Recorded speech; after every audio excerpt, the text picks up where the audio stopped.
안녕하세요. 느린발 탁구TV의 박상수 코치입니다. 자, 이번 시간에는 리시브에 대해서 설명을 드려보려고 하는데요.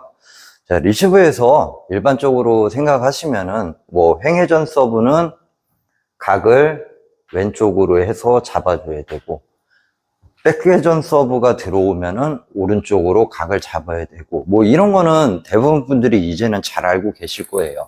자, 서브 한 번만 넣어줘보세요. 횡회전 서브 넣어주세요.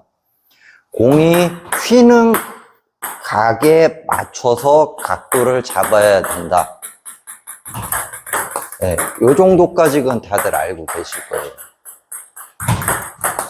자, 반대로 백회전 서브는 각을 마찬가지로 이쪽으로 휘어 들어오기 때문에 각을 백쪽으로 잡아 주셔야 되고. 자, 여기까지는 대부분 분들이 많이들 알고 계신 거예요. 여기에서 전에 영상에서 어떤 거를 말씀드렸었냐면은 그냥 이렇게 밀어줄 수도 있다라고도 말씀드렸었죠. 물론 마찬가지예요. 각이 맞아 떨어지는 상태에서 그 각대로 이렇게 넘겨줄 수도 있는 거고요. 마찬가지로 치키타를 하더라도 아니면 백드라이브를 걸더라도 마찬가지겠죠. 각도 자체가 방향을 파쪽 방향으로 잡아 주셔야지만 치키타가 됐던 백드라이브가 됐던 간에 이렇게 해줄 수가 있고요. 자, 백서브로도 마찬가지죠.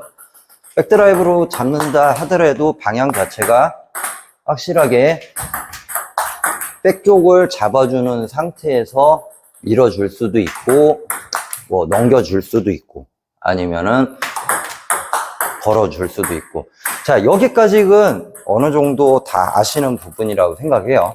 자, 여기에서 저는 이제 오늘 주제는 되는 리시브에서인데, 대부분 될 때 가장 실수를 많이 하는 것 중에 하나가 손목이에요, 손목.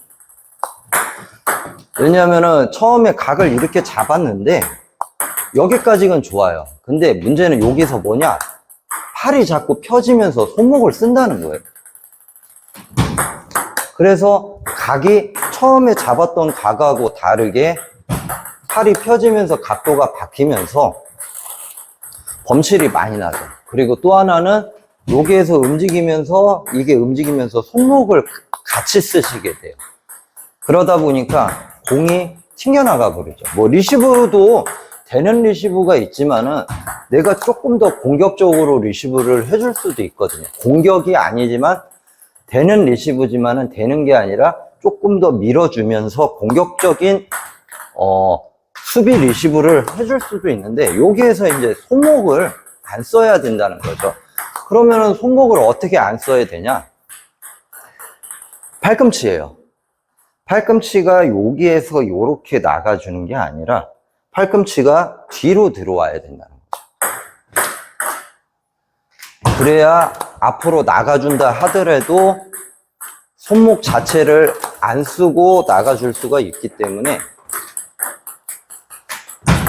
되는 리시브를 할 수도 있고 미는 리시브를 할 수도 있어요.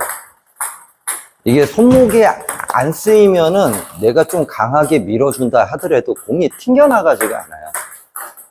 그렇기 때문에 밀어주는 리시브, 깊게 찔러줄 때 이제 이런 리시브를 많이 하겠죠. 그래서 팔꿈치가 이렇게 들어오는 게 아니라 뒤로 들어온다고 생각을 좀 많이 해주셔야 돼요. 자, 백서브도 한번 보세요. 마찬가지죠. 이게 백서브는 그나마 이렇게 해서 받으면은 이거는 좀 들어갈 확률이 높겠죠. 근데 어찌됐건 간에 여기에서 손목이나 이게 쓰이면서 공이 튕겨져 나가면 안 된다는 거죠. 마찬가지로 되는 리시브를 할 수도 있고, 깊게 찔러주는 공격에 가까운 커트 리시브를 할 수도 있고, 이러려면 분명히 팔꿈치가 이렇게 들어오는 게 아니라 분명히 앞뒤로 움직이면서 나가실.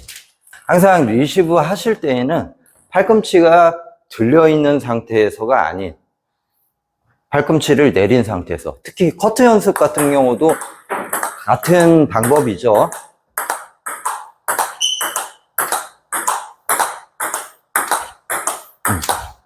네. 그래서 되는 리시브나 아니면은 커트나 이런 부분에서도 팔꿈치가 들려져 있는 게 아니라 팔꿈치를 내린 상태에서 손목이 최대한 적게 사용되게, 사용을 안 할 수 있으면 안 하시는 게 가장 저는 좋다고 생각을 해요. 그래야지 리시브 할 때도 공이 튕겨나가는 거를 조금 더 줄여주실 수가 있고요. 내가 조금 더 적극적으로 밀어준다고 하더라도 손목에 흔들림이 없어야 범실을 좀 더 줄이면서 공격적으로도 좀 나가줄 수가 있기 때문에 이런 식의 리시브 연습 아니면 커트 연습, 쇼트 연습, 네, 이런 부분은 자꾸 팔꿈치를 좀 내리고 하시는 거를 추천드립니다. 지금 영상이 도움이 되셨다면 구독과 좋아요 부탁드립니다. 자, 지금까지 느린발 탁구TV의 박상수 코치였습니다. 감사합니다.